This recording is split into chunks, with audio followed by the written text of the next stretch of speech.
Hello friends, good morning to all of you. आज हम लोग नए टॉपिक पे बात करेंगे, वो है स्टमक। स्टमक के बारे में जानेंगे कि हमारे बॉडी का स्टमक जो ऑर्गन है वो कैसा है, इसका स्ट्रक्चर कैसा होता है इसके बारे में, और इसका फंक्शन क्या होता है इसके बारे में जानेंगे। तो हम लोग स्टेप बाय स्टेप देखते हैं। सबसे पहले इसका इंट्रोडक्शन देखते हैं कि स्टमक ऑर्गन है क्या, क्या करता है। तो stomach is a widest, widest कहने का मतलब बड़ा, और हॉलो एंड डिस्टेंसिबल। ये ऑर्गन जो है खाली ऑर्गन है और डिस्टेंसिबल। जब हम फूड इंटेक करते हैं, जब स्टमक में जाता है तो फैलता है, इसीलिए डिस्टेंसिबल पार्ट है of the digestive tube. Actually क्या है, ये जीआईटी ट्रैक होता है, जीआईटी ट्यूब होता है। जीआईटी कहने का मतलब gastro intestinal tract, gastro intestinal tract. अब ये ट्रैक से जब भोजन जाता है, इसोफेगस से जब स्टमक में जाता है, तब ये ट्यूब क्या होता है, हॉलो रहता है, खाली रहता है और ये फैलता है, और यहाँ पर पेरिस्टाल्टिक मूवमेंट होते हैं जिसके वजह से ये हॉलो ऑर्गन होता है। और ये जो लोकेटेड है, ये जो रहता है वो डायफ्राम के जस्ट नीचे। हमारा जो डायफ्राम होता है वो थोरैसिक कैविटी और एब्डोमिनल कैविटी को अलग करता है, और ये स्टमक जो है एब्डोमिनल कैविटी में रहता है, और यहाँ पर हमारा डायफ्राम होता है जो डिफरेंस करता है थोरैसिक कैविटी को और एब्डोमिनल कैविटी को। और उसके जस्ट बिलो रहता है एपिगैस्ट्रियम रीजन। स्टमक के टोटल 9 रीजन होते हैं, जिसमें से एक रीजन होता है एपिगैस्ट्रियम, दूसरा रीजन होता है अम्बिलिकल, और तीसरा रीजन होता है हाइपोकॉन्ड्रियक। लेफ्ट हाइपोकॉन्ड्रियक में ये रहता है, इसका कुछ पार्ट लेफ्ट हाइपोकॉन्ड्रियक में जाता है, जिसके वजह से इसका जो सिचुएशन है वो दिखता है। और ये इसकी जो कैपेसिटी है, जब ये खाली रहता है, यानी इस स्टमक के अंदर में कोई भी सॉलिड और लिक्विड सब्सटेंस जब नहीं जाते हैं, तब इसकी कैपेसिटी होती है 50 ml। लेकिन बच्चों के केस में, जब बच्चे छोटे रहते हैं, न्यूनेट्स रहते हैं, उनमें खासकर 1 साल के बच्चों को, 1.5 साल के बच्चों को, उसकी जो कैपेसिटी होती है 30 ml की कैपेसिटी होती है। और जैसे जैसे बढ़ते वैसे वैसे स्टमक की कैपेसिटी भी बढ़ती चल जाती है। प्यूबर्टी के स्टेज में, जब प्यूबर्टी स्टेज आता है, प्यूबर्टी कहने का मतलब at the age of 12 to 15 years, 12 साल से लेकर 15 साल तक के जो एज होते हैं उसको हम लोग बोलते हैं प्यूबर्टी एज। इस एज में स्टमक की कैपेसिटी 1000 ml तक चली जाती है। और जब एडल्ट हो जाते हैं आफ्टर 18 ईयर्स, तब स्टमक की कैपेसिटी 1 लीटर से 1.5 लीटर तक होती है या उससे बढ़ती है। अगर ये बढ़कर 4 लीटर तक भी जाती है कैपेसिटी, मैक्सिमम कैपेसिटी 4 लीटर होती है, उसमें सॉलिड और लिक्विड सब्सटेंसेस ऐड कर सकते हैं। बट 1.5 लीटर बहुत होता है। 1.5 लीटर से अगर ज्यादा करते हैं, 2 लीटर तक जाते हैं, तब तक ठीक रहता है। लेकिन 2 लीटर से थोड़ा सा भी ज्यादा जाते हैं तो क्या होता है, वोमिटिंग होना चालू होता है, या फिर डिहाइड्रेशन या डायरिया का केसेस आने चालू हो जाते हैं। इसकी शेप की बात करते हैं तो इसका जो स्ट्रक्चर होता है जे शेपेड में होता है। आप यहाँ पर स्ट्रक्चर देख सकते हैं स्टमक का, इस तरह का स्टमक का स्ट्रक्चर होता है, जो स्ट्रक्चर बनाता है जे शेपेड में। इसका जो साइज होता है वो 25 सेंटीमीटर होता है, इसका जो साइज होता है अबाउट 25 सेंटीमीटर। और इसके पार्ट्स की बात करते हैं तो 4 पार्ट्स होते हैं, cardiac region, fundus, body, body का दूसरा नाम कॉर्पस भी बोलते हैं, और पाइलोरिक रीजन, जो मैं आपको यहाँ पर मेंशन कर रहा हूँ। ये जो रीजन है ये है कार्डियक रीजन,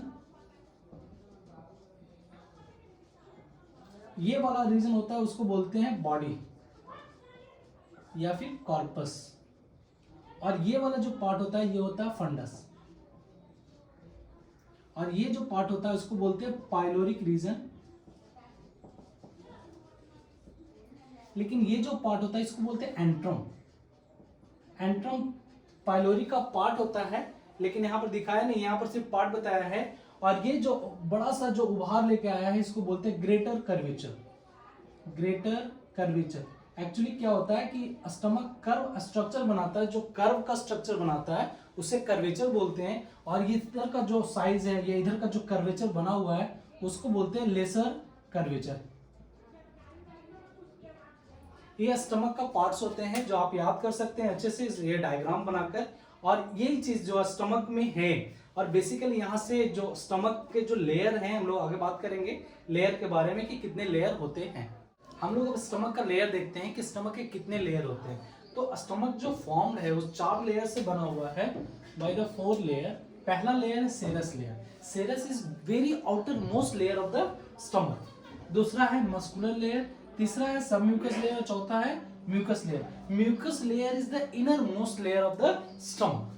अब यहाँ पर देखते हैं सेरस लेयर। जो सेरस लेयर है ये पेरिटोनियम कैविटी, पेरिटोनियम का बना हुआ होता है। जो स्टमक का सेरस लेयर है वो एक्चुअली पेरिटोनियम है क्या, peritoneum is the covering of viscera, पूरे विसराज को कवर करके रखता है। और ये जो स्टमक का जो लेयर है, जो फर्स्ट लेयर है, वो भी पेरिटोनियम का ही बना होता है। Second muscular layer, muscular layer होती है वो 3 लेयर से बने हुए होते हैं। पहला होता है इनर ऑब्लिक लेयर, दूसरा मिडल सर्कुलर लेयर और तीसरा लॉन्गिट्यूडनल लेयर जो आउटर होता है। यहाँ पर जो इनर है वो ऑब्लिक लेयर है, जो मिडिल है वो सर्कुलर लेयर है और जो आउटर है वो लॉन्गिट्यूडनल लेयर है। ये जो जिससे मसल्स, बेसिकली जो स्टमक होता है वो स्मूथ मसल्स होते हैं स्टमक के अंदर में,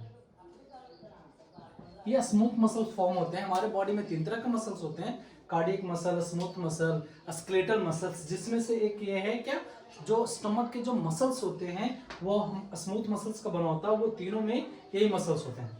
सब म्यूकस लेयर एरियोलर टिश्यू का बना हुआ होता है और इसमें ब्लड वेसल्स, लिम्फ वेसल्स और मेजनर्स नर्व प्लेक्सस होते हैं, यानी बहुत सारे नर्व वहां पे होते हैं जहां पर पेरिस्टाल्टिक मूवमेंट होता है और एब्जॉर्प्शन पॉसिबल होता है। इसी की वजह से यहीं से एब्जॉर्प्शन पॉसिबल होता है। जो आपको ब्लड वेसल्स हैं, लिम्फ वेसल्स हैं, लिम्फ चैनल्स हैं, मेजनर्स नर्व प्लेक्सस हैं, जो आपको एब्जॉर्प्शन में, पेरिस्टाल्टिक मूवमेंट में या फिर जूस के सिक्रेशन में आपको हेल्प करते हैं। और सबसे ज्यादा जो हेल्प करते हैं वो है म्यूकस लेयर। म्यूकस लेयर जो होता है ये गैस्ट्रिक ग्लैंड इसमें सिचुएटेड होते हैं। बहुत सारे गैस्ट्रिक ग्लैंड होते हैं इसके अंदर में, जो एंजाइम को सिक्रेट करते हैं, जूस को सिक्रेट करते हैं, जो आपको डाइजेशन में, स्टमक से जो भी फूड हम इनटेक करते हैं उसके डाइजेशन में हेल्प करता है। और दूसरा होता है mucous of stomach is the, बहुत सारे फोल्ड्स बने हुए होते हैं स्टमक के अंदर में, बहुत सारे फोल्ड्स बने होते हैं और उसी फोल्ड को हम लोग रुगे बोलते हैं, जो बेसिकली बहुत सारे एंजाइम को सिक्रेट करते हैं। और ये रुगों में पेरिस्टाल्टिक मूवमेंट होता है जिसके वजह से डाइजेशन बहुत अच्छा हो जाता है। अब ये हम देखेंगे कि म्यूकस लेयर से जो ग्लैंड निकले, how many gland secreted via stomach, बहुत सारे ग्लैंड होते हैं जो स्टमक के पार्ट से सिक्रेट होते हैं और वो स्टमक के पार्ट से जब सिक्रेट होंगे और वहां से जो एंजाइम निकलते हैं वही एंजाइम हेल्प करते हैं हमारे डाइजेशन में, जो हम देखेंगे स्टेप बाय स्टेप। हेलो, बात करते हैं स्टमक से जो ग्लैंड होते हैं। स्टमक में बहुत सारे ग्लैंड होते हैं और जो ग्लैंड होते हैं वो लोकेशन के आधार पर सिचुएटेड होते हैं, उसी तरह से उनका नाम होता है। जैसे फंडस ग्लैंड, फंडिक ग्लैंड होता है, ये जो लोकेटेड होता है, सॉरी, ये जो फंडिक ग्लैंड है, ये जो इसका जो लोकेशन होता है, ये बेसिकली जो फंडस वाला पार्ट होता है और जो बॉडी का पार्ट होता है स्टमक का जो फंडस है, स्टमक का जो बॉडी है, वही पार्ट पे ये सिचुएटेड होता है। और ये हमारा मेन गैस्ट्रिक ग्लैंड है। यहाँ से बहुत सारे आपके सेल्स निकलेंगे और उस सेल से एंजाइम निकलते हैं जो डाइजेशन में हेल्प करते हैं। दूसरा पाइलोरिक ग्लैंड, नाम ही बता रहा है, पाइलोरिक ग्लैंड कहाँ होता है, pyloric part of the stomach, stomach के पाइलोरिक पार्ट में रहता है पाइलोरिक ग्लैंड। और कार्डियक ग्लैंड, कार्डियक रीजन, जहां पर कार्डियक रीजन होता है स्टमक का, वहां पर हमारा होता है कार्डियक ग्लैंड। और फंडिक ग्लैंड इंपॉर्टेंट ग्लैंड होता है गैस्ट्रिक ग्लैंड का, क्योंकि यहाँ से बहुत सारे एंजाइम, बहुत सारे सिक्रीशन होते हैं जो डाइजेशन में हेल्प करते हैं। हम बात कर रहे थे फंडिक ग्लैंड के बारे में कि फंडिक ग्लैंड में बहुत सारे सेल्स होते हैं। ये जो फंडिक ग्लैंड होता है, इसका जो सिचुएशन होता है कॉर्पस वाले रीजन में या फिर फंडस वाले रीजन में सिचुएटेड होता है फंडिक ग्लैंड। और वहां से बहुत सारे सेल्स निकलते हैं और उस सेल से बहुत सारे एंजाइम निकलते हैं जो यहाँ पे हैं। जो पहला होता है वो चिप सेल बोलते हैं, या इसका दूसरा नाम पेप्सिनोजेन सेल्स बोलते हैं। और पेप्सिनोजेन सेल्स के द्वारा पेप्सिनोजेन निकलते हैं, ये बेसिकली प्रोटीन का डाइजेशन करता है। रेनिन, बेसिकली ये एनिमल्स में निकलते हैं, ह्यूमन बीइंग में बहुत कम निकलते हैं बट स्टिल निकलते हैं। लाइपेज, ये फैट का डाइजेशन करता है। और जेलाटिनेज, हम जो जेलाटिन लेते हैं, जैसे फाइबर्स वाली जो चीजें लेते हैं, उसका डाइजेशन करता है। और जो यूरिया खाते हैं उसका डाइजेशन यूरेज करता है। तो ये चिप सेल होते हैं जहां से जो एंजाइम सिक्रेट हो रहे थे, ये सारे के सारे एंजाइम चिप सेल से सिक्रेट होते हैं। और ये सारे चिप सेल फंडिक ग्लैंड के अंदर में होते हैं, फंडिक ग्लैंड से सिक्रीशन होता है। नेक्स्ट है पेराइटल सेल। पेराइटल सेल बहुत इंपॉर्टेंट पार्ट होता है क्योंकि वहां से HCl निकलता है। HCl that means hydrochloric acid और इंट्रिंसिक फैक्टर। ये फैक्टर इंपॉर्टेंट होता है, बहुत इंपॉर्टेंट होता है, क्योंकि इंट्रिंसिक फैक्टर अगर हमारे बॉडी में है तभी विटामिन B12 का एब्जॉर्प्शन होता है, अन्यथा एब्जॉर्प्शन नहीं हो। नेक्स्ट है हमारा म्यूकस नेक सेल। ये क्या करता है, यहाँ से म्यूसिन निकालता है। म्यूसिन क्या करता है, हमारे जो HCl सिक्रीट हो रहे हैं उससे प्रोटेक्ट करता है म्यूकस लेयर को।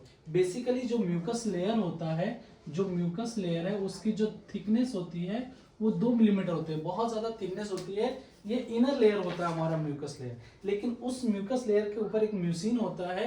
ये क्या करता है, HCl से प्रोटेक्ट करता है, क्योंकि HCl का जो pH मान होता है वो 0.9 to 1.2 होता है, यानी हाईली एसिडिक नेचर का होता है। उससे रप्चर होने के लिए, म्यूकस लेयर रप्चर ना हो जाए उसके लिए क्या करता है, म्यूसिन प्रोटेक्ट करता है। नेक्स्ट है जी सेल। जी सेल भी फंडिक ग्लैंड से ही सिक्रेट होते हैं और यहाँ से गैस्ट्रिन निकलते हैं। Gastrin basically is a hormone, ये हार्मोन आपको डाइजेशन में बहुत हेल्प करते हैं। नेक्स्ट है इंटेरोक्रोमाफिन सेल। ये जो सेल है ये सेरोटोनिन निकलते हैं। सेरोटोनिन इज अ हार्मोन और इसको गुड हार्मोन बोला गया है। ये बेसिकली सिर्फ स्टमक से नहीं, हमारे ब्रेन से भी ये हार्मोन सिक्रेट होते हैं और इसको हैप्पी हार्मोन ही बोलते हैं। और ये बहुत हेल्प करता है आपको डाइजेशन में भी। और जब आप हैप्पी रहते हैं तो आपका डाइजेशन बहुत अच्छा रहता है, जब आप टेंस रहते हैं तो आपका डाइजेशन ऐसे भी गड़बड़ हो जाता है, बिकॉज ऑफ सेरोटोनिन का सिक्रेशन अच्छे से नहीं हो पाता है, गैस्ट्रिन का सिक्रेशन अच्छे से नहीं हो पाता है, जिसकी वजह से जो आपका डाइजेशन है वो अल्टर हो जाता है। नेक्स्ट है इंटेरोक्रोमाफिन लाइक सेल। इससे जो निकलता है हिस्टामिन। ये histamine is a inflammatory mediator. ये क्या होता है, इन्फ्लामेटरी मेडिएटर होता है।